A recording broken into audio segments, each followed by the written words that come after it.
Theresa May has signalled there will be no transitional deal to prevent a cliff-edge Brexit unless the UK settles its final trading relationship with the EU next year, prompting warnings that businesses will start leaving the country before then.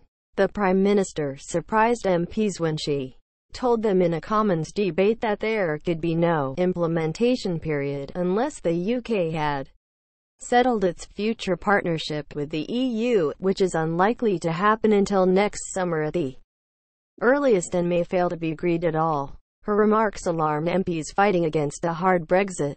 Business groups have been intensively lobbying for the government to agree the terms of transition with the EU by Christmas before companies make their financial plans for 2018.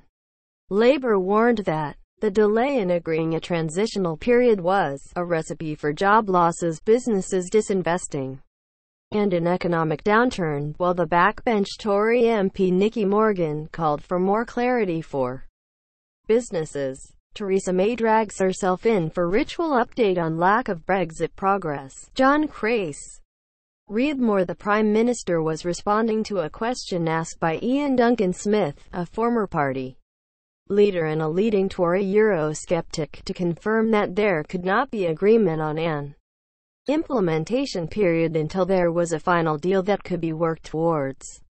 She replied, "I thank my right honourable friend because he is absolutely right. The point of the implementation period is to put in place the practical changes necessary to move to the future partnership, and in order to have that, you need to know what that future partnership is going to be."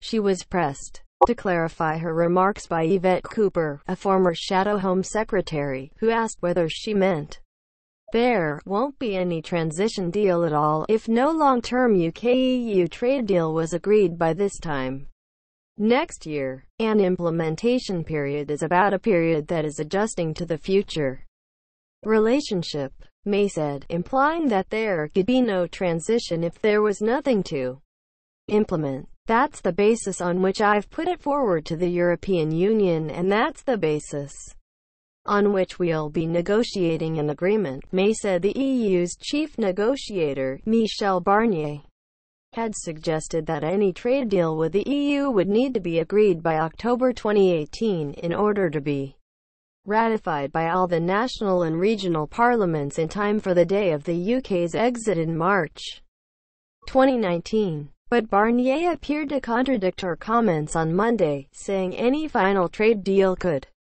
take years to negotiate and, even then, Britain could expect little better than the one struck with Canada. He told a group of European newspapers that agreeing transitional arrangements could be possible before March 2019, but a future trade deal would have to be negotiated over several years and will be very different from the status quo. "From the moment the UK told us that he wants out of the single market and the customs union, we will have to work on a model that is closer to the agreement signed with Canada," he said.